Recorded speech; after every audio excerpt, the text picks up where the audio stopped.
Okay. अच्छा, climate change जो है ये एक सबसे बड़ा आई थिंक एग्जिस्टेंशियल थ्रेट है to the humanity in the current age, and we can see the repercussion all in front of us. Will start from its repercussions. यहाँ पे आपके सामने मैंने कुछ कोटेशंस भी लिखी हैं। अब इससे रिलेटेड क्वेश्चन कैसे आ सकता है, इससे रिलेटेड जो आपका टॉपिक है, इससे रिलेटेड क्लाइमेट चेंज से रिलेटेड इसके इफेक्ट्स के बारे में पूछा जा सकता है।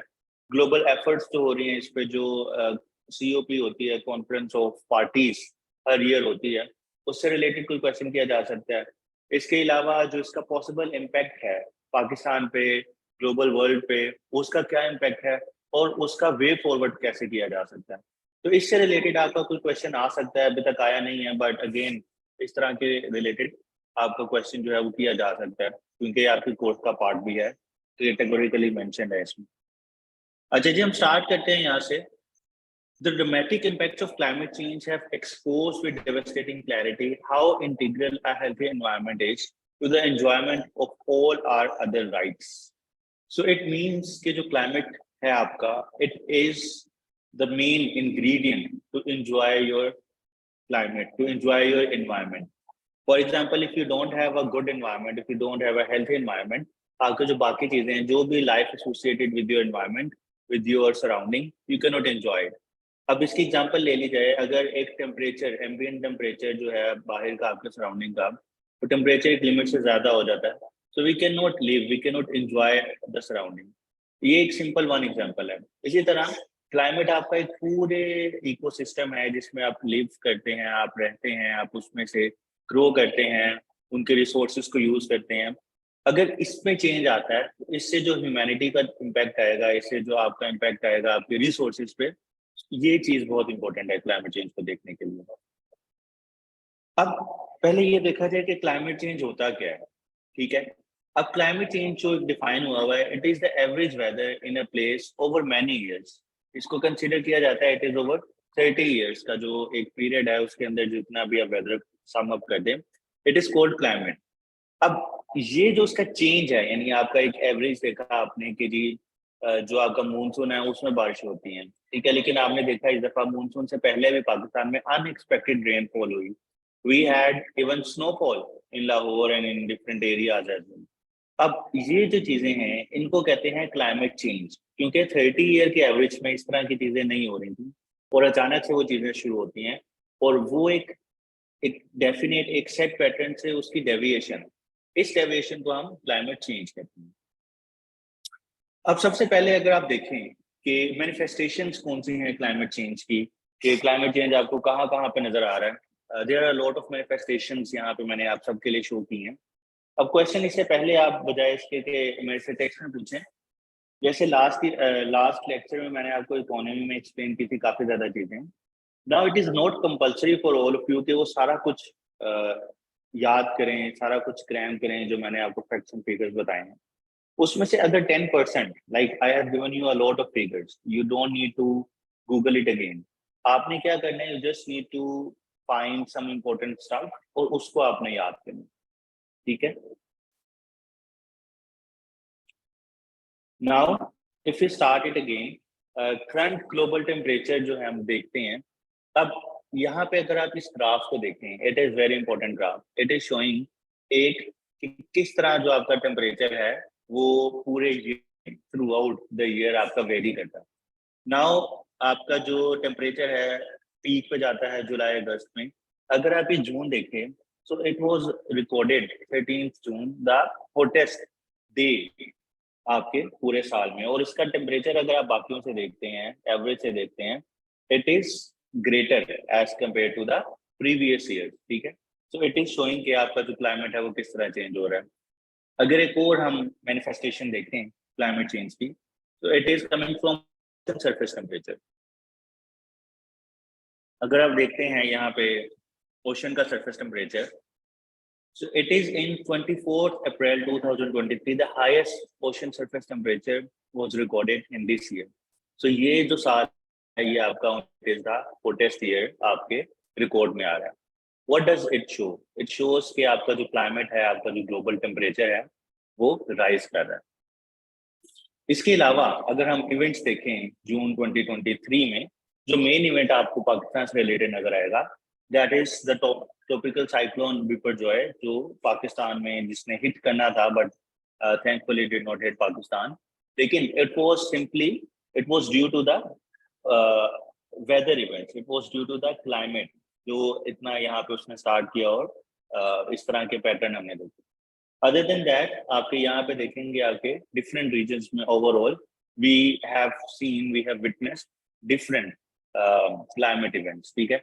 और इनका सब का जो टेम्परेचर है वो एवरेज टेम्परेचर से ज्यादा है, इस वजह से यहाँ पे इस तरह इधर रिकॉर्ड हुई। अब इट इज सिंपली, आपने इन सबको याद नहीं करना, it is simply to understand you कि भाई किस तरह क्लाइमेट चेंज है। ये टेबल आप याद कर लीजिएगा और ये वाला टेबल याद कर लीजिएगा, ठीक है।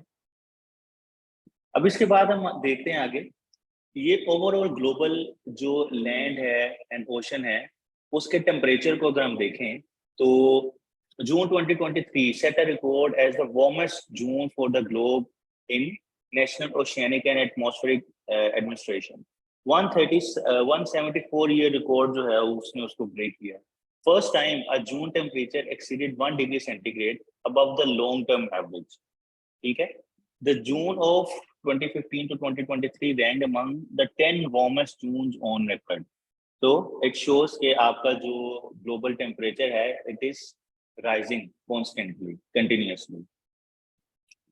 ये different evidence है। The rate of change since the mid 20th century is unprecedented over millennia। Now you can see कि different millennia में, मतलब लाजमी नहीं है कि climate हमारा इस दफे change हो रहा है, it keeps changing over different millennia। लेकिन 1950s के बाद जो उसका लेवल है, this is the current level, ये आपके कार्बन डाइऑक्साइड का लेवल है in the atmosphere right now. इससे कभी ज्यादा ये लेवल इस तरह नहीं रीच किया। नाउ यू कैन सी कि जो आपकी एवरेज लाइन थी हाईएस्ट, नाउ इससे भी ये ज्यादा है। अब कार्बन डाइऑक्साइड के एनवायरनमेंट में ज्यादा होने से होता क्या है? Why we are focusing so much on carbon dioxide? Why there is so much emphasis on fossil fuel burning and shifting towards clean and green energy sources? उसकी जो मेन रीजन है वो है कार्बन डाइऑक्साइड। अगर आपको ये concept नहीं clear तो मैं आपको समझा दूं कि कार्बन डाइऑक्साइड एक पार्टिकल, जब ये गैस आपके एनवायरनमेंट में जाती है, आपके एयर में जाती है, तो इसकी जो एब्जॉर्प्शन पावर है टेम्परेचर की वो काफी ज्यादा है as compare to the other particles which are present in the air. जब इसकी जो अमाउंट है एक पर्टिकुलर लेवल से ज्यादा हो जाती है, तो आप देखते हैं यहाँ पे आपके पास एक फिनोमेना नजर आता है जिसको हम कहते हैं ग्लोबल वार्मिंग। अब इसमें क्या होता है कि आपके पास रेज आ रही हैं जो स्ट्राइक करती हैं आपकी अर्थ को। Some of the heat is absorbed by your surface, earth surface, and remaining is scattered through the environment and it goes back to the space। लेकिन जब आपके पास यहाँ पे कार्बन डाइऑक्साइड के पार्टिकल्स स्टैग्नेट करते हैं, तो ये कार्बन डाइऑक्साइड के पार्टिकल्स एक बैरियर का काम करते हैं, ठीक है, एक बेल्ट बना देते हैं जिसकी वजह से ये एनर्जी जो कि लीव कर सकती है प्लैनेट को, ये रुक जाती है और ये दोबारा वापस आ जाती है प्लैनेट के अंदर। अब इसकी वजह से क्या होता है, एक फिनोमेना बनता है जिसको हम कहते हैं ग्लोबल वार्मिंग, ठीक है। ये ग्रीन हाउस इफेक्ट इसको कहा जाता है, और इसकी वजह से आपका जो सरफेस टेम्परेचर है ग्लोब का वो बढ़ता है, वो राइज करता है, और इस चीज की वजह से आपके डिफरेंट इम्पैक्ट्स आपके स्टार्ट होते हैं जो ग्लोबल वार्मिंग से रिलेटेड होते हैं।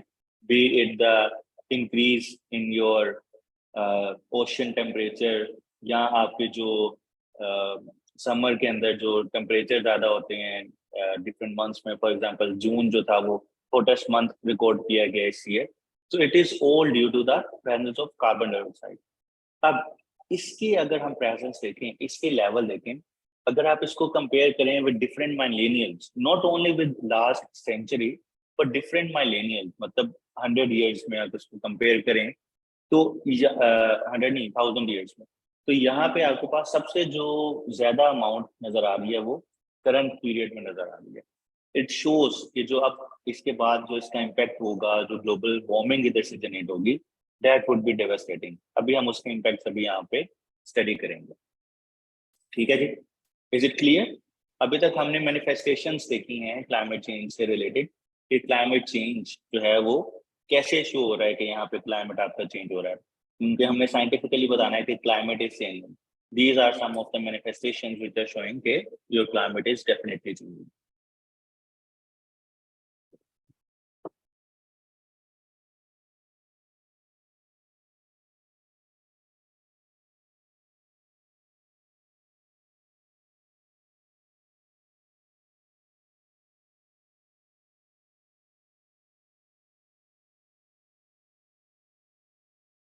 Okay.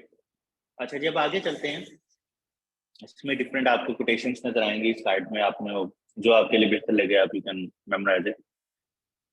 Now, overwhelming evidence for rapid climate change. Again, I have written it down in terms of 2 slides, जिसको आप याद कर सकते हैं. You can see that global temperature is rising continuously.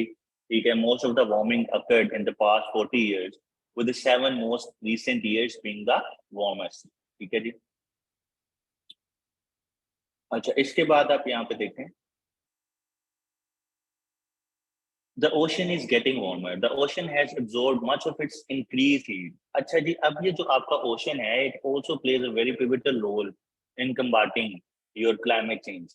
लेकिन अब ocean एक limited level तक आपके carbon dioxide को absorb करता है. Now the amount of carbon dioxide is increasing. उससे आपका temperature increase होगा और ocean का temperature बढ़ता है. जब ocean का temperature बढ़ता है, तो ocean expand करेगा उसका water. When ocean will expand, where the water will go? वो आपके जो सी है, डिफरेंट जो आपके शोर्स हैं, उस पे इंक्रोच करेगा और उसकी वजह से आपकी जो लैंड है वो आहिस्ता आहिस्ता सबमर्ज होती जाएगी. इसकी एक प्रैक्टिकल एग्जांपल, प्रैक्टिकल मैनिफेस्टेशन मैं आपको अपने एक्सपीरियंस से शो कर देता हूँ. आई एम स्टेशन अगेन, क्योंकि आई एम एसी, सो मैं अपने फील्ड की आपको एग्जांपल दूंगा हर चीज में. आप देखेंगे पता नहीं क्या हर चीज ही मैं करता हूँ, but it is the most like specific example. अभी लास्ट वीक मेरे पास UNEP, United Nations Environment Programme की कुछ रिप्रेजेंटेशन भी आई थी, and I brief them on the issue of climate change. इस वजह से मैंने कहा कि ये अभी थोड़ा मेरे माइंड में फ्रेश है, तो मैं आपको साथ ही इसको करवा दूँ topic. So I am posted as Assistant Commissioner KT Bandar, and if you see, where is KT Bandar? So KT Bandar is actually here. This is the delta, and here आपका जो है वो पूरा मैप में आपका पाकिस्तान है. अब यहाँ पे जो है वो आपको यहाँ पे मिलेगा इस साइड पे केटी बंदर. ठीक है, ये पूरा डेल्टा जो है आपका ओशन आ रहा है, सॉरी रिवर आ रहा है, वो यहाँ से डेल्टा के थ्रू आपके ओशन में जाता है. अब पहले क्या होता था, if I just explain you कि हिस्टोरिक सिग्निफिकेंस क्या थी इस टाउन की, इस तहसील की. It was amongst the wealthiest municipal committee back in 1950s 1960s. It used to donate something for Karachi municipal committee. ठीक है, बट देन जैसे डेवलपमेंट हुई, स्टार्ट हुई, डैम्स एस्टेब्लिश किए गए अलोंग द रिवर इंडस, उससे जो एक वाटर लेवल था, जो फ्लो ऑफ वाटर था इंडस का, वो कम होता गया. एंड ड्यू टू दैट आपको पता है कि जो sea has started to encroach upon the land, क्योंकि ऊपर से पानी आता बंद हो गया और नीचे से सी ने इंक्रोच करना स्टार्ट कर दिया. इसकी वजह से जो एक तो ये रीजन से, दूसरा आपका जो आजकल क्लाइमेट चेंज है उसकी वजह से जो आपका टेम्परेचर राइज हो रहा है, the oceans are getting warmer and they are expanding, the glaciers are melting. ठीक है, वो इतने इतने glaciers equivalent to the size of UK at the same time वो burst होते हैं और वो आहिस्ता आहिस्ता melt down होते हैं. So where the water will go? Eventually they will the water will increase the level of water. So जो ये water rise करेगा वो आहिस्ता आहिस्ता आपकी land को encroach करेगा. So nearly 50% जो ये एरिया है केटी बंदर का, it is now submerged, it is under water. ठीक है, अब इसकी वजह से जो इम्पैक्ट आएगा, that is the devastation of the beauty of the area. जो लोगों का जो डिपेंडेंसी है फिशरीज पे वो इम्पैक्ट होगा. ठीक है, उनका लाइफस्टाइल पूरा इम्पैक्ट होगा, and Aahista Aahista the whole area will be gone, the whole culture, civilization, everything will be gone. Now अभी scroll down करेंगे. So these are the overwhelming evidence of rapid climate change. Global temperature is rising, ocean is getting warmer, ice sheets are shrinking, glaciers are retreating, ocean acidification is increasing. अब ये चीजें आपने लिखनी नहीं है, इनके एक एक पॉइंट्स इसमें से याद करना है, ठीक है। ये 2 स्लाइड्स अब इम्पोर्टेंट। अब इसमें आपने इनको याद कैसे करना है, आप इनको क्रैम कर लीजिएगा, you can use it in your essay as well, ठीक है। एसे में भी ये टॉपिक इम्पोर्टेंट है, उसमें भी आता रहता है, उसके लिए भी आपको यहाँ से फैक्ट्स एंड फिगर्स मिल जाएंगे। Furthermore, we see कि extreme events are increasing in frequency. Extreme events कौन से होते हैं? जिस तरह साइक्लोन है एक extreme event. Last year आपका जो monsoon rainfall थी, that was also an extreme event. ठीक है? Sea level is increasing. How much? About 8 inches in the last century. The rate in the last 2 decades, however, is nearly double than that of the last century and accelerating slightly every year. So it is forecasted, according to one survey I was reading, by 20 to 30 years, the whole of this mythical will be submerged underwater. So we are actually building some protective bonds around it. लेकिन आहिस्ता आहिस्ता क्या होगा कि water level इतना rise करेगा, उसका pressure ज्यादा होगा कि उसको सस्टेन नहीं कर सकेगा। अच्छा जी, अब snow cover is decreasing and Arctic sea is declining. तो ये वो चीजें हैं जो आपने पॉइंट्स में याद कर लेनी है कि किस तरह एविडेंस क्या है ओवरवेलमिंग आपके क्लाइमेट चेंज का, ठीक है जी। इसके बाद अगर हम आगे देखते हैं, ये अब who is responsible for this climate change, whether it is the developing countries or the developed world. I say it is basically the developed world who are responsible for this whole menace. If you just see कि अभी जो carbon dioxide के emissions हैं वो सबसे ज्यादा China में है, and then US, further you have India, Russia, Japan, Iran, Germany, and Pakistan is the least contributor in terms of the emissions, carbon dioxide emission. लेकिन जो इसका impact है, it is I think the 5th most affected country in terms of the impacts of climate change, ठीक है। अभी तक हमने देखा कि climate change की evidence क्या है, climate change होता क्या है। अब आगे हम देखेंगे कि ये वर्ल्ड पे किस तरह इम्पैक्ट करेगा। उसके लिए आज थोड़ी सी ब्रेक दे देते हैं 5 मिनट्स की। Meanwhile, you can go and pray, and I will also pray, and then I'll come back. ठीक है जी? So quick break है नमाज की, and after we start again.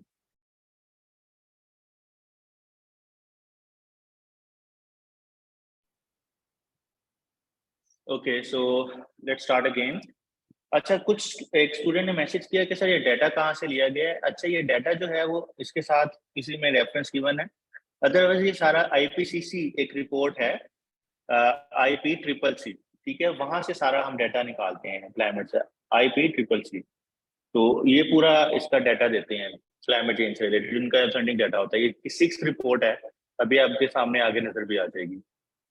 अच्छा, आगे चलते हैं। अभी हम क्या डिस्कस कर रहे थे कि कौन से एविडेंसेस हैं क्लाइमेट चेंज से रिलेटेड। अब आगे हम डिस्कस करेंगे कि how will climate change affect the world, कि क्या चेंज आएगा, क्या इसकी जो है वो इम्पैक्ट आएंगे। It is actually the highway to hell or a livable future. It all depends upon us now.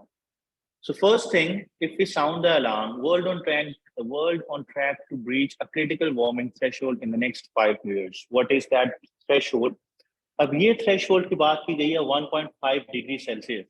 Whenever you see the reports, the news related to climate change, they always mention one thing, कि 1.5 degree तक आपने temperature rise को रोकना है। But what is happening right now? If we see कि 2023 से 2027 तक, there is now nearly a 2/3 chance कि the planet will cross 1.5 degrees. इससे जो पहले estimate किया गया था वो ये था कि 2050 में cross करेगा. But now the intensity is so high that we are crossing this threshold limit in only 5 years. ठीक है? This is Annual Climate Update, World Meteorological Organization, WMO. As temperature surge क्या होगा, there is also 98% likelihood that at least one of the next 5 years and the 5-year period as a whole will be the warmest on record for the planet. ठीक है, अभी planet जो है इसकी temperature, इसका जो impact है, अब हम देखेंगे कि इसका impact क्या होता है। अभी जो current hottest year on record था वो 2016 था, which followed a very strong El Nino event. अब ये जो आपके events थे, ये जो आपका flood था वो El Nino event की वजह से था, जिसमें एक एक अनयूजुअल जो था वो टेम्परेचर राइज था, उसकी वजह से जो है वो प्रेसिपिटेशन होती है, एक exceedingly strong precipitation in this area south Asia, और उससे आपने देखा कि 2022 में जो फ्लड्स आए थे, ठीक है। अब El Nino tends to ramp up the temperature the year after it develops, which could put 2024 on track to be the hottest year on record as well. अब ये बस आपने एल नीनो इवेंट याद कर लेना है। अब ये है क्या, इसकी scientific reason if you need to understand then you can check it on YouTube कि what is El Nino and इसका ये बनता क्या है, ये आपको जीएसए में थोड़ा हेल्प कर सकता है। अब the question again, I have written it, reiterated it, why does 1.5 degree matter? Yes, you can anyone. Why does 1.5 degree matter? ये इसलिए मैटर करता है कि warming above 1.5 degree will increase the risk of triggering major tipping points. कैसे? There will be the death of coral reefs. Coral reefs किस लिए important होते हैं? आपके जो oceanic life है, जो आपकी oceanic fishery है, उनके breeding grounds हैं. And then it will melt the polar ice sheets, and not the polar ice sheets, but the third polar ice as well, which is also called the North Pole of Pakistan, the Himalayas. ठीक है, यहाँ पे जो आपका ice cover है, the largest ice cover after the poles we have in Pakistan. अब उसकी अगर melting होती है, which will add to sea level rise and devastating coastal communities. One thing, and second, जो पाकिस्तान में जो water availability है, ये सारी डिपेंड करती है आपके जो सी मेल्ट पे, सॉरी आइस मेल्ट पे, जो आपके माउंटेन से आती है। अगर वहां पे जो पोलर आइस शीट्स वो मेल्ट करेंगी, then with the passage of time it is simply 10 years or 15 years ahead where we will have no more water. आप सोच सकते हैं, आप समझ सकते हैं कि अगर वाटर अवेलेबल नहीं होगा पाकिस्तान में, what kind of chaos will it bring with us, with it? So not, we cannot comprehend that thing, we cannot imagine that. Limiting warming to 1.5 could reduce the number of people exposed to extreme heat waves by this. ठीक है, ये NASA कहता है, whatever it is. अगर हम यहाँ पे देखें जो आईपीसीसी की जो 6th असेसमेंट रिपोर्ट है, इंटरनेशनल पैनल है फॉर क्लाइमेट चेंज, उसकी जो एक रिपोर्ट है, इसकी डिफरेंट रिपोर्ट्स आती हैं, this is the 6th assessment report, recent आई है. This is the summary of its 6th assessment report. With every increment of global warming, regional changes in mean climate and extreme become more widespread and pronounced. So we can see कि ये क्या impact आता है ना. This is basically एक आपके सामने timeline given है, इसमें temperature है एक side पे. If you see the world at 1.5, world at 2 degree, world at 3 degree, and world at 4 degree. It's not 4 degree, it's rise. So average temperature है globe का, उसमें 4 degree add करेंगे, what will be that impact? हम ये देखते हैं. अच्छा जी, यहाँ पे देखते हैं कि ये 1.5, ये 1.311 whatever it is, ये है 2011 से 2020, 1.1 degree centigrade warmer than which level, 1900 का जो बेस लाइन आपने सेट किया है उस लेवल से. अब हम पहले उसमें देखते हैं, अगर ये 1.1 था तो आपका जो टेम्परेचर था, it is just like that, not the warmest one, right. Annual hottest day temperature change, not the higher ones. Let's see what will happen अगर ये 1.5 डिग्रीज को क्रॉस करेगा, ठीक है, और व्हाट विल हैपन जब ये 2 डिग्रीज को क्रॉस करेगा. अब अगर ये 3 डिग्रीज को क्रॉस करे, the last time global surface temperature was sustained or above 2.5 degrees were over 3 million years ago, where we had a kind of devastation. And after that, जिसमें सारा जो आपने देखा एक पूरा एक लाइफ था अर्थ पे, जो डायनासोर व्हाटएवर दे वर, तो सारे वो चेंज हुए थे, वो सारे खत्म हो गए थे because of the temperature rise. वो that were nearly 3 million years ago, and now we can see that thing coming again in the next 50 to 60 years. ठीक है, अब ये देखेंगे इफ यू सी के भाई अगर 3 डिग्री पे क्या इम्पैक्ट होगा. Annual water temperature is projected to increase most in some mid latitude in semi arid regions and in South American monsoon regions. अब यहाँ पे देखें Pakistan is at this position. चलिए, इतना इससे क्लियर नहीं हुआ, चीजों को जूम करना.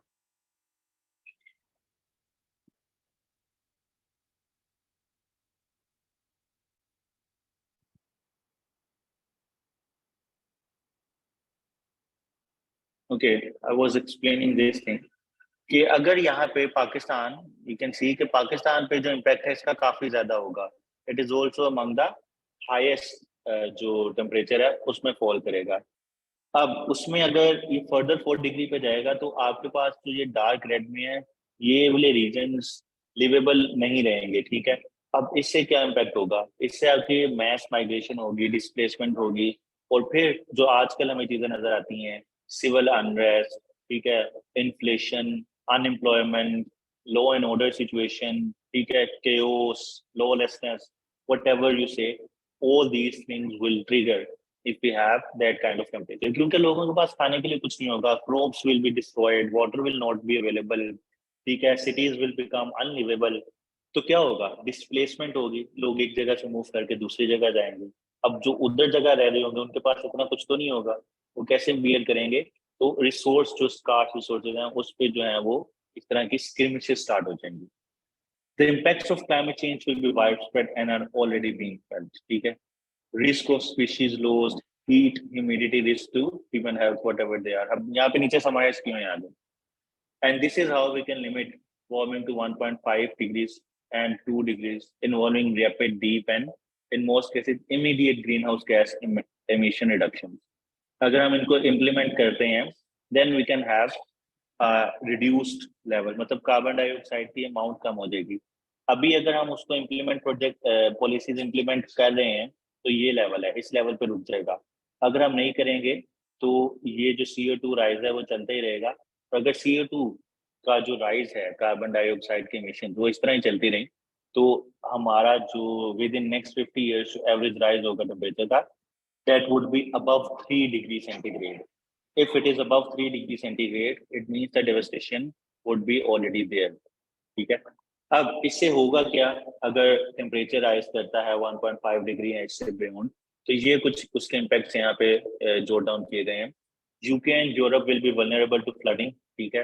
Countries in the Middle East will experience extreme heat waves. Island nations in the Pacific region would disappear under sea. Many African nations are likely to suffer droughts and food shortages. Pakistan is also among them, ठीक है।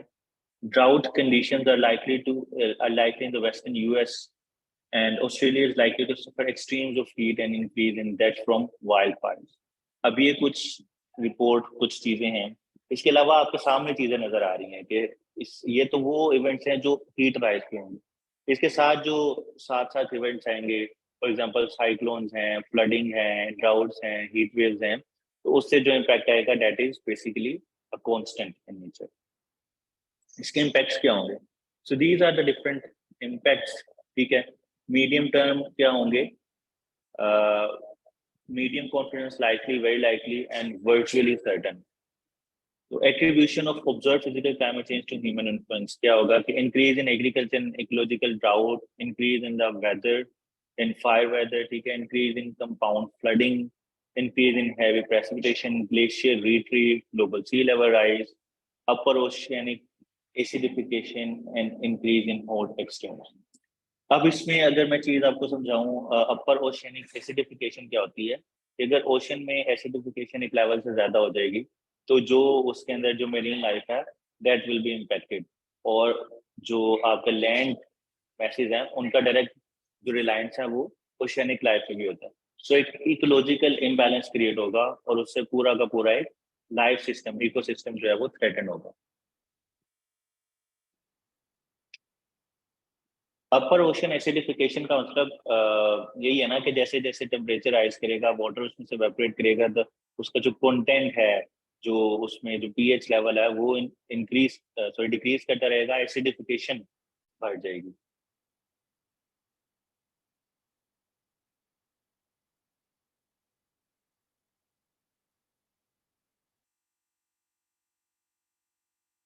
अच्छा, someone was saying कि he was expecting a diagrammatic depiction बाइपरजॉय की। बाइपरजॉय I think आप सबने इतना ज्यादा देख लिया न्यूज में कि मेरा एक्सप्लेन करने की इस पर जरूरत नहीं है, क्योंकि डेली जो है वो आपने न्यूज में देखा होगा हर जगह पे कि वो इम्पैक्ट उसका शो किया गया। मैं बाद में आपको क्लास के बाद आपको शेयर कर दूंगा, फिर I will answer it at the end, okay. अब इसके क्या इम्पैक्ट्स होंगे, major impacts of this climate change. ऊपर तो हमने तबदील बांधी गई, सारी बताई गई। अब नीचे अगेन जोट डाउन किए गए हैं पॉइंट्स आपके लिए कि डिफरेंट इम्पैक्ट्स होंगे। वाटर की फॉर्म में फ्लडिंग होगी, फूड की फॉर्म में फूड शॉर्टेज आ जाएगी, ठीक है। Human health will be impacted. Heat is one of the most deadly weather phenomena, जो हीट वेव्स आएंगी। इन्वायरमेंट पे इसके जो इम्पैक्ट हैं, ठीक है, इंफ्रास्ट्रक्चर पे इम्पैक्ट हैं। So all these impact are the outcome of climate change. Okay, अब आगे देखते हैं। इसके अलावा जो एक मेन जो इसका इम्पैक्ट होगा वो होगा climate change the great displacer, जो आईडीपी का इम्पैक्ट है। अब यहाँ पे देखते हैं, यहाँ पे एक मैनिफेस्टेशन आपके पास शो की गई है कि these will be the average number of internal climate migrants by 2050 per reason. यानी अगर हम यहाँ पे देखें साउथ एशिया में, so nearly 1.6% of the population will be displaced in the south Asia. अब यहाँ पे अगर सिंध की बात करें तो कहाँ से लोग डिस्प्लेस होंगे? जो अपर सिंध है, ठीक है, जो आपके पास शिकारपुर और ये वाली जैफराबाद वाली बेल्ट है, ठीक है, और आपकी बड़ी फर्टाइल बेल्ट है, अब वो डिस्प्लेस होंगे। नीचे से आप देखेंगे अगर ओशन राइज करता है या increase in ocean surface temperature होता है, ठीक है, या साइक्लोन के इवेंट ज्यादा आते हैं, तो ये जो आपके कोस्टल बेल्ट वाले एरियाज हैं वो इम्पेक्ट होंगे। और आहिस्ता आहिस्ता आपके पास जो अवेलेबिलिटी है ऑफ लैंड वो एक स्कार्स होती जाएगी। अच्छा जी, ये एंटोनियो गुटरेस काफी इसकी स्टेटमेंट्स हैं क्लाइमेट चेंज पे। What he is saying, every year of insufficient action to keep global warming below 1.5 degrees drives us closer to the brink, increasing systematic risk and reducing our resilience against climate catastrophe. तो ये हमने देख लिया इसके impact. अब इसके बाद आपको देखा होगा, आपने सुना भी होगा कि हर साल एक कॉन्फ्रेंस होती है, कॉन्फ्रेंस ऑन पार्टीज, जिसमें पाकिस्तान से भी रिप्रेजेंटेशन जाती है, इवन आपके प्राइम मिनिस्टर्स भी जाते हैं, और उसको बड़ा हाईलाइट किया जाता है। और पाकिस्तान जो है वो फ्लड के बाद, रिसेंट फ्लड्स के बाद, पाकिस्तान ने क्लाइमेट डिप्लोमेसी एडवोकेसी काफी ज्यादा स्ट्रॉन्ग की थी, क्योंकि पाकिस्तान इसका एक मेन जो था वो उसने इसका इम्पैक्ट फील किया था। अब ये क्या है सीओपी, थोड़ा सा इसके बारे में थोड़ी अंडरस्टैंडिंग आपको डेवलप होनी चाहिए। So, conference of meeting in the 3 decades since Rio summit हुआ, जिसके क्लाइमेट एनवायरमेंट साइंस है, यानी सबसे पहले क्या था, 1970s में क्लाइमेट से रिलेटेड अंडरस्टैंडिंग नेशंस की इस्टेब्लिश होती है।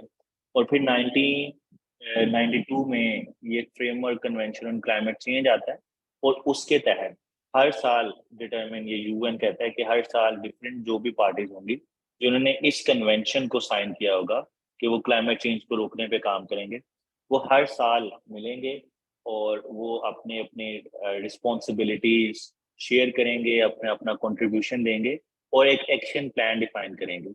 उस चीज को हम कहते हैं कॉन्फ्रेंस ऑफ पार्टीज, और हर साल ये डिफरेंट कंट्री के अंदर कहीं भी ऑर्गेनाइज की जाती है।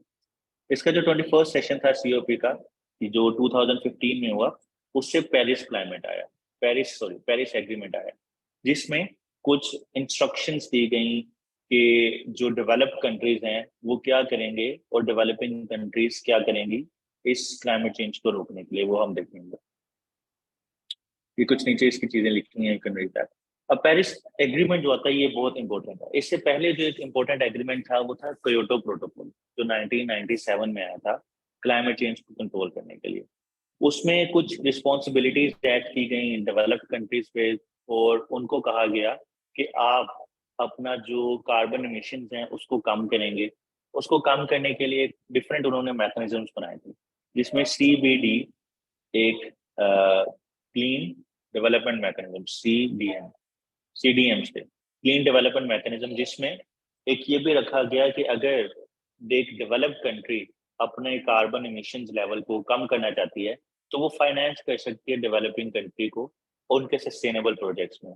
इस तरह आपने देखा कि मेरे तहसील में भी कुछ जो मैंग्रोव्स प्लांट किए जाते हैं, जो डिपार्टमेंट्स प्लांट करते हैं, अब जो ट्री प्लांट्स कर रहे हैं तो वो क्या करते हैं कि उसको इक्वेट कर देते हैं कि ये कार्बन क्रेडिट्स हैं, कि लेट्स से 10 ट्री हमने प्लांट किए, उससे मुझे 10 कार्बन क्रेडिट्स मिलेंगे।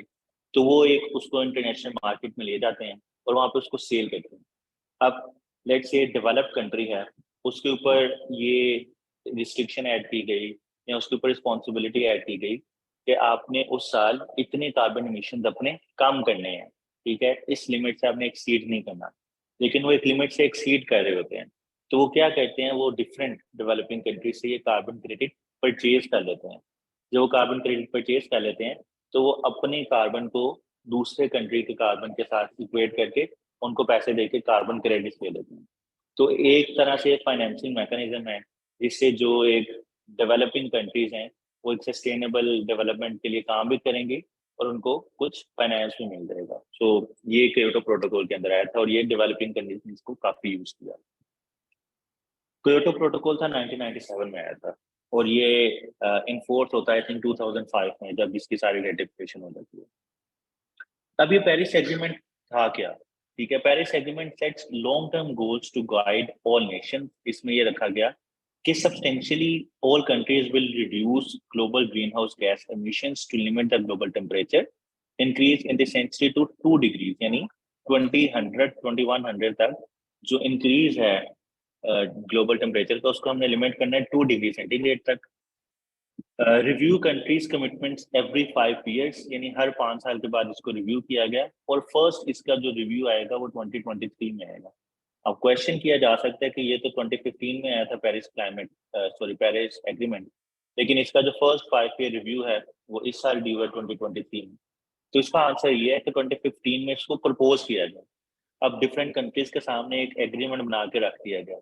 अब इसका ये होता है थ्रेशोल्ड के एक मिनिमम लेवल ऑफ कंट्रीज ने जब इसको साइन करेंगे, रेटिफाई करेंगे, अप्रूवल लेंगे अपने पार्लियामेंट से, अपने कंट्री से, उसके बाद ये इन्फोर्स किया जाएगा। तो इसको थोड़ा सा रेटिफिकेशन का टाइम लेते लेते इसको टाइम लगा और तकरीबन 2 साल इसको लग गए सिंपल इसको इन एक्शन आने के लिए।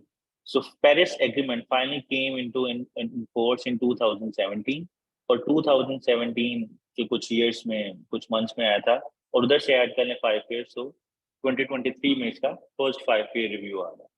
ठीक है, अब वो क्या करेंगे, इसमें कमिटमेंट देखेंगे कंट्रीज की कि क्या है और उनको फिर मतलब इसमें कोई इम्पोजिशन मैकेनिज्म नहीं है। एक कंट्री ने उसको इन्फोर्स नहीं किया तो उस पर कोई पेनल्टी लग जाएगी या कुछ होगा। It's just a kind of peer pressure. एक इंटरनेशनल कम्युनिटी में उस कंट्री को बताया जाएगा कि आपकी वजह से हमारा क्लाइमेट चेंज हो रहा है, तो you will be responsible, you have to give more donations, you have to do more work. It's that kind of agreement. ठीक है, अदरवाइज इंटरनेशनल रिलेशन में to counter climate change, to stop this kind of devastation, there is no regulatory mechanism. आप economy में देखते हैं जो आपके पास different organisations हैं, आईएमएफ हैं या आपके पास डिफरेंट इंस्टीट्यूशंस हैं, वो पेनल्टीज इम्पोज कर देते हैं। ठीक है, जिसमें पाकिस्तान में भी देखा, पाकिस्तान जो था वो आईएमएफ से किस तरह उसने लिया या ग्रे लिस्ट में रखा गया। ठीक है, पाकिस्तान को। लेकिन क्लाइमेट में इस तरह का कोई हमारे पास एनफोर्समेंट मैकेनिज्म नहीं। तो it is only a peer kind of pressure कि कंट्रीज आती हैं, आपस में मिलती हैं सीओपीज में और वहां पे डिसाइड होता है कि आपकी कंट्री ने क्या किया, उस कंट्री ने क्या किया, कौन सी कंट्री ज्यादा इम्पोज है, एक्सपोज है क्लाइमेट चेंज से रिलेटेड, और कौन सी कंट्रीज को ज्यादा फाइनेंस चाहिए। तो it's that kind of mechanism जो कि क्लाइमेट कंट्रोल करने के लिए यूज हो रहा है। अच्छा जी, तो दिस एग्रीमेंट इज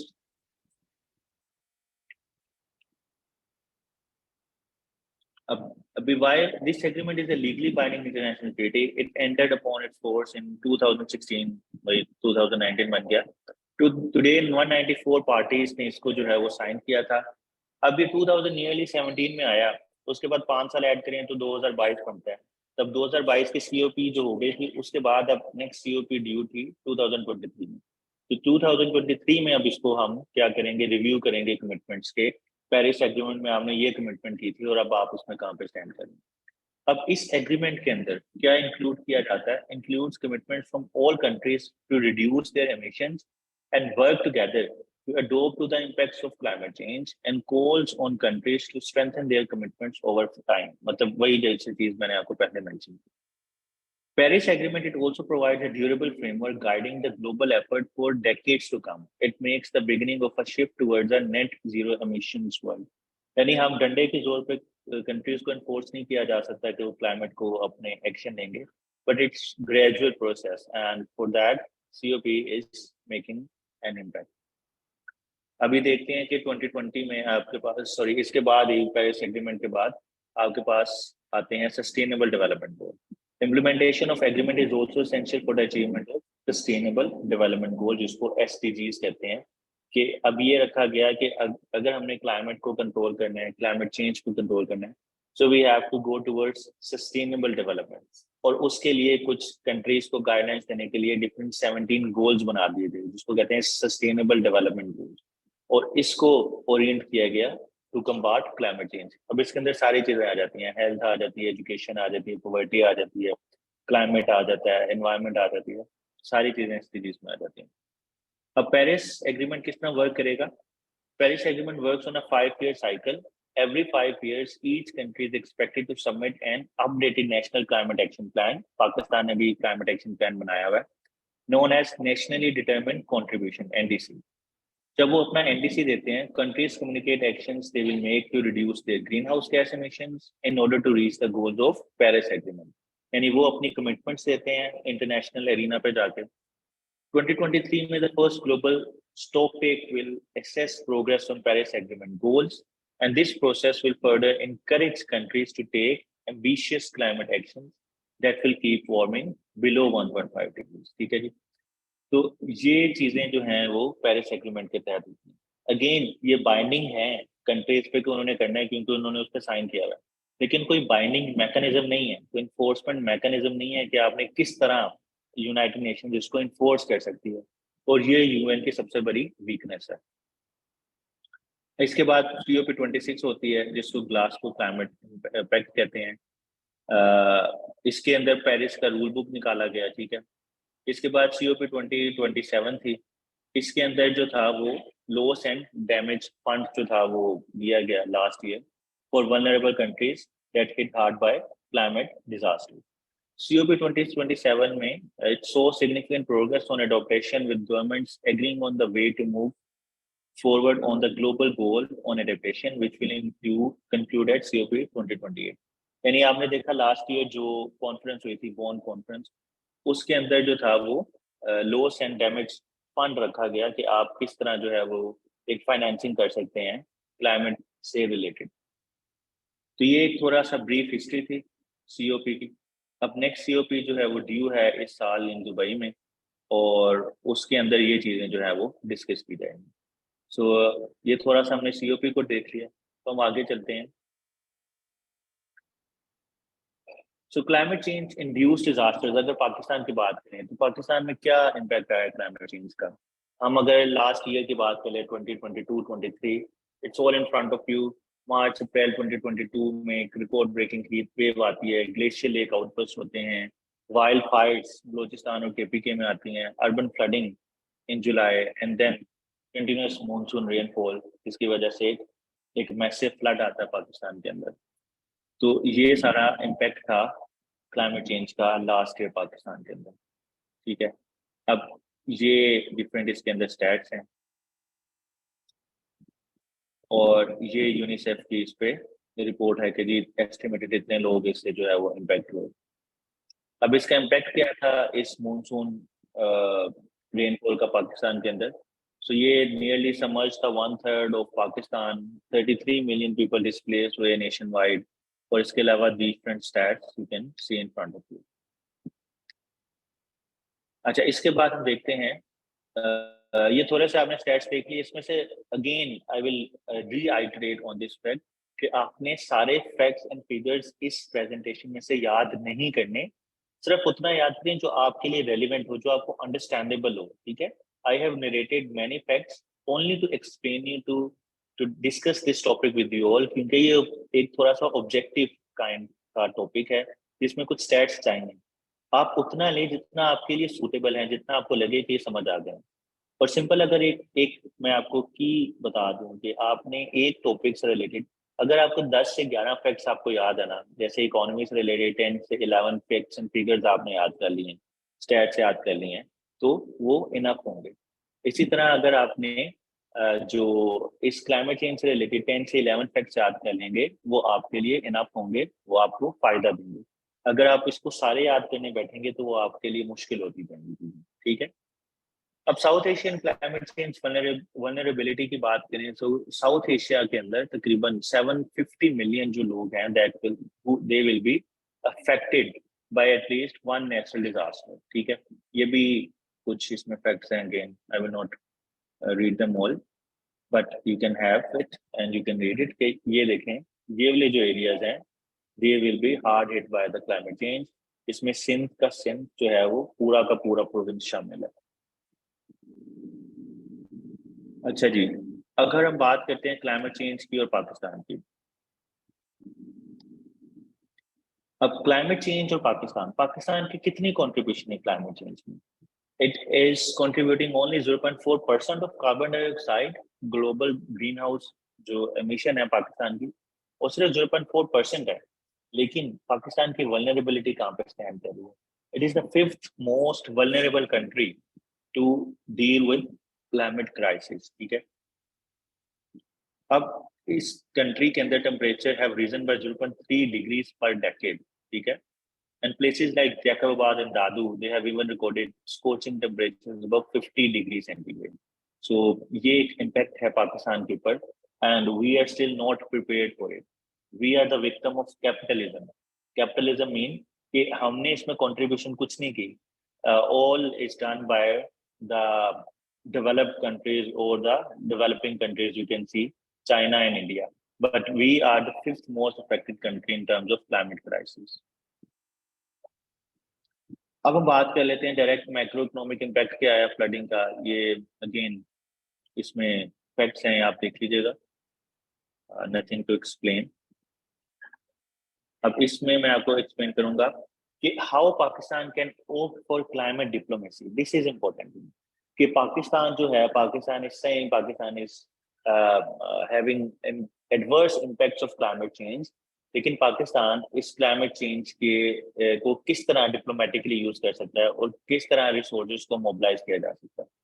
सबसे पहले जो ग्लोबल अपनी पाकिस्तान ने प्रोफाइल डेवलप करनी है ग्लोबल प्लेटफॉर्म में, पाकिस्तान को 3 चीजें करने की जरूरत है. सबसे पहले पाकिस्तान मेंशन करे कि Pakistan contribution to climate change. What is the contribution of Pakistan to climate change? Only 0.4% in terms of carbon emissions. What is the vulnerability of Pakistan to climate change? It is ranked 5th most affected country in terms of climate change. And what are the impacts of climate change? We can give the example of flooding of 2022. कि उससे क्या impact आए, उससे जो भी devastation थी वो हम mention कर सकते हैं. This is how we can build our profile. जब हम जाएंगे, जैसे loss and damage fund में से हमने कुछ funding claim करनी है, या यूएन के कोई इदारे आते हैं, प्रोजेक्ट्स लेके आते हैं, उनसे फंडिंग क्लेम करनी है, क्लाइमेट रिजिलियंट इंफ्रास्ट्रक्चर डेवलप करना है, वी नीड फंड्स. बिकॉज अभी कल जो हमने क्लाइमेट इकोनॉमी वाला टॉपिक किया, उसमें हमने यही चीज देखी कि we don't have development funds, we lack resources. So अगर हमने क्लाइमेट चेंज को टैकल करना है, how can we manage the resources? We can manage the resources through climate diplomacy. Climate diplomacy में our foreign policy needs to engage with the multiple stakeholders, and अभी हम last year की बात करेंगे और last 5 years की, so we have been doing it. Our foreign policy, foreign जो ministry है, Ministry of Foreign Affairs, it's doing that kind of thing. उसमें पाकिस्तान क्या कर सकता है, अपनी एक climate change profile develop करेगा, उसके अंदर ये चीजें लिखेगा. तो पाकिस्तान जो है वो highlight करेगा the role of global north in climate change, कि ये role है global north का. ठीक है, इन्होंने इस तरह क्लाइमेट को इम्पैक्ट किया, उसको चेंज किया. और पाकिस्तान क्या मेजर्स लेगा? पाकिस्तान खाली ये नहीं कहेगा हाय मैं तो मारा गया, लुटा गया. थोड़ा सा एक्शन भी आपको करना पड़ेगा. क्या एक्शन होगा? 2 तरीके से हम एक्शन लेंगे, इंटरनली और externally. Internally we need to establish climate change action plan. खाली ये कहने से नहीं कि हम क्लाइमेट से ज्यादा इम्पैक्ट हो रहा है और हम मैंग्रोव्स भी ना लगाएं, हम ट्रीज की प्लांटेशन भी ना करें, हम सस्टेनेबल डेवलपमेंट गोल्स एसडीजी उसको भी फॉलो ना करें. तो हमें इंटरनली इन चीजों को फॉलो करना पड़ेगा. हमें climate change action plan which is already in force, उसको प्रैक्टिकल लाइफ में लेके आना पड़ेगा. आपकी जो इंफ्रास्ट्रक्चर कोड्स हैं उसके अकॉर्डिंग होने चाहिए. आपका जो भी डेवलपमेंट है, whatever you are doing, you need to stop developing coal power plants, LNG power plants. You need to move to the sustainable resources. ठीक है, we need to do legislation to formulate climate sensitive policies, and we need to ensure political unity on matters related to climate change. Climate change से related politics को आपके spotlight पे आना पड़ेगा, आपको इसका impact, इसको जो है वो spotlight पे लाना पड़ेगा. एक्सटर्नली क्या करेंगे, we need to engage with international community, recent case का COP27 में जिस तरह आपके लास्ट प्राइम मिनिस्टर ने किया, and mobilise international community and climate injustice narrative, ये चीजों को हमें एंगेज करना पड़ेगा। Then we can move to climate diplomacy international. ठीक है जी, ये कुछ फैक्ट शीट था। Result from US Pakistan climate and environment working group में फर्टिलाइजर एफिशिएंसी को हम इम्प्रूव किस तरह कर सकते हैं, रियल टाइम फ्लड फोरकास्टिंग, मतलब पाकिस्तान ने यूएस के साथ मिलकर climate and environment working group बनाया 2023, और उसके कुछ ये जो थे वो आउटपुट है, आउटकम। रिड्यूसिंग कार्बन emissions, ठीक है, US air efforts have so far helped prevent 55 million tons of carbon dioxide emissions since 2017। Climate smart agriculture, तो ये वो चीजें हैं जो हमने ऑलरेडी इम्प्लीमेंट की हैं, एनफोर्स की हैं पाकिस्तान में। इसको आप एक दो चीजें देख सकते हैं, ठीक है, ये पूरी उस रिपोर्ट में से चीजें निकाली गई हैं। अब लास्ट इसका जो टॉपिक है, जो इसका पर्सपेक्टिव है, वो ये है कि Pakistan national climate resilience and adaptation plan, जो हमारी पॉलिसी है, जो हमारा प्लान है 2023 से 2030, इसके क्या पॉइंट्स हैं और इसको हम कितना देखेंगे। There is ample empirical evidence which shows that a climate crisis is plaguing the whole world, and more especially impacting the developing world in harsh ways that it cannot cope with.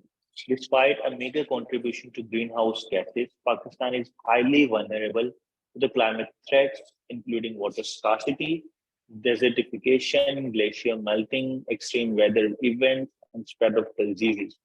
These threats pose severe challenges in terms of ecology, agriculture, economic development, and sustainability. So I think this is the best paragraph. आप इनको याद कर सकते हैं, and whenever चीज आती है पाकिस्तान में, just a second, someone is calling me, let me attend the call.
आवाज आ रही है आप सबको? Sorry, I was having a call from my office. तो अच्छा जी, चलते हैं आगे, स्टार्ट करते हैं। अब ये देख लें कि जो इस प्रोग्राम में था, जो हमने एक पॉलिसी बनाई है 2023 की 2030 तक, तो इसमें क्या हमारा एक्शन प्लान होगा। अब सबसे पहला है लिविंग इंडस प्रोग्राम, जो रिवर इंडस के लिए हम करेंगे, उसके अपग्रेडेशन करेंगे। Billion tree tsunami project phase 1, upscaling of clean Pakistan programme, उसको रिवाइज किया गया है। मियावाकी फॉरेस्ट एक न्यू कॉन्सेप्ट है फॉरेस्ट का, जो अर्बन हीट वेव्स जो आपकी सिटीज में है उसको काउंटर करने के लिए जगह जगह पे छोटे छोटे फॉरेस्ट डेवलपमेंट के लिए लगाया गया है। REDD+ Indus delta. अब रेड बेसिकली आपका जो है वो डिफोरेस्टेशन को रोकने के लिए और रिफोरेस्टेशन करने के लिए एक इंटरनेशनल प्रोग्राम है, उसको हम इन्फोर्स करेंगे यहाँ पे पाकिस्तान में। restoring mangroves, ecosystem restoration initiative, electric vehicle policy, clean green Pakistan movement, recharge Pakistan initiative। So ये सारे जो हैं वो प्लान इस पॉलिसी के अंदर हमने सारों को एक प्लान पे ले आए हैं। तो ये हमारा एक क्लाइमेट एक्शन प्लान है। लाइक आई मेंशन कि हमें एक प्रोफाइल बनाने की जरूरत है। So these things come under our profile for climate change. ठीक है जी, तो ये सारा जो है वो हम करेंगे। Climate change will impact east में डिफरेंटली। क्या होगा, अब ये काइंड ऑफ कोऑर्डिनेटेड एडेप्टेशन है we need, social, natural, economic and build. अब किस तरह नेचुरल इसमें हमने एडेप्टेशन करनी है, landscape, seascape, ecosystem, agriculture land and diverse plant and animal life within Australian ocean territory. So ये हमने वहां से कॉपी किया। अब जो भी हमने क्लाइमेट चेंज रिजिलियंट के तौर पे कोई भी हमने चीज करनी है, it's not only a separate domain. ऐसा नहीं होगा कि आप एक रोड बना रहे हैं और उसके अंदर क्लाइमेट चेंज नहीं आएगा। If you are building a road, ensure कि आपकी जो उसमें ट्रांसपोर्टेशन जा रही है, they are using the clean and green energy sources. उसके जो साइड पे आपकी प्लांटेशन है, वो ऐसे प्लांट्स हो जो क्लाइमेट रिजिलियंट हो। ऐसे प्लांट्स ना हो जो कि पानी जो है वो ज्यादा यूज कर रहे हो। जिस तरह आपने देखेंगे मोटरवे में पाकिस्तान में ज्यादा सफेदे के दरख्त लगे हैं जो कि ऑलरेडी एक वाटर इंटेंसिव यूज करते हैं।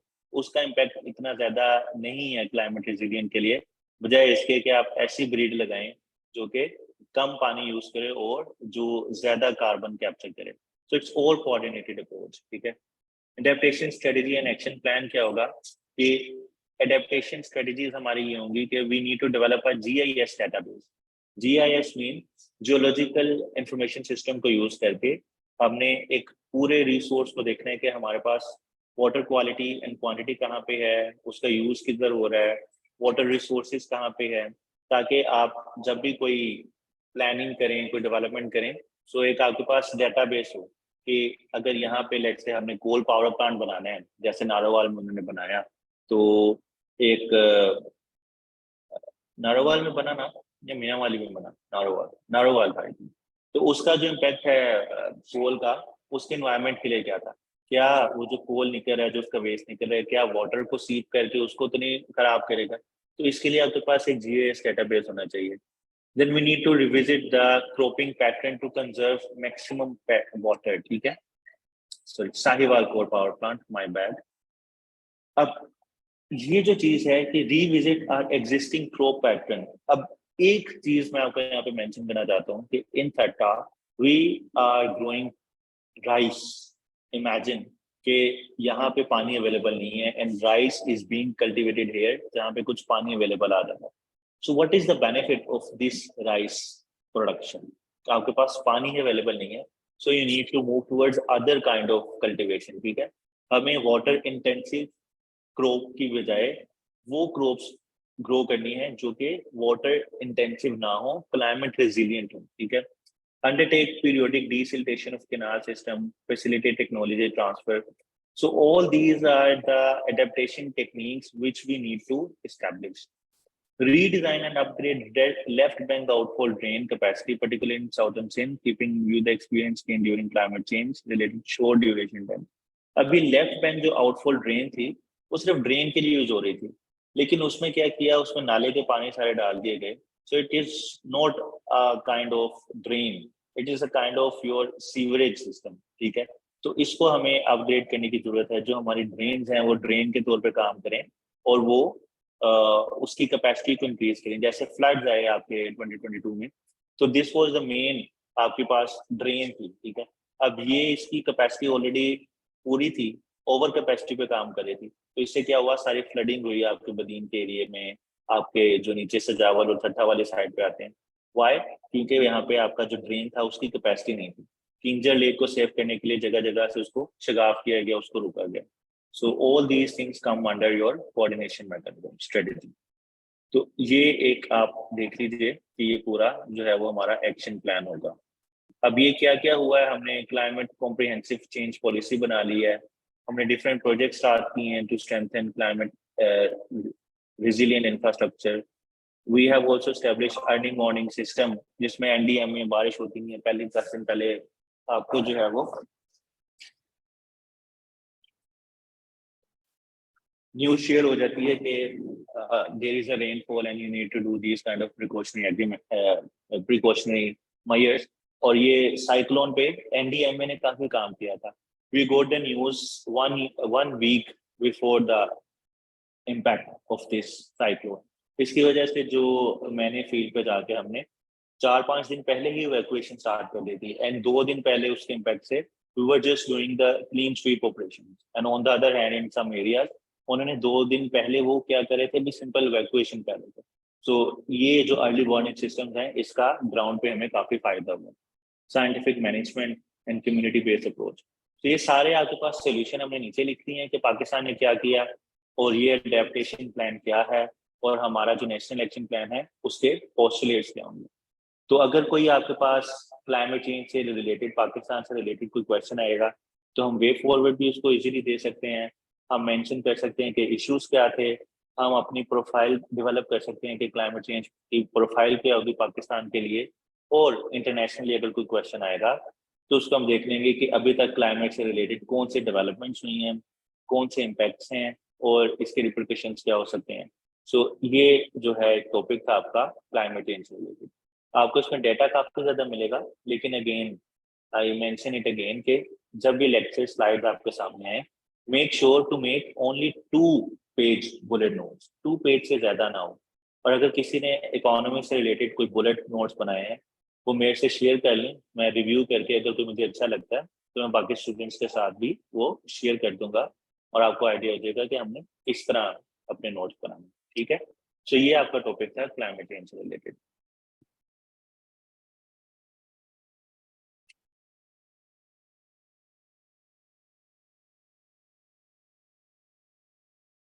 अच्छा, द क्वेश्चन इज कि ग्लोबली क्लाइमेट चेंज का अब now I will take your questions.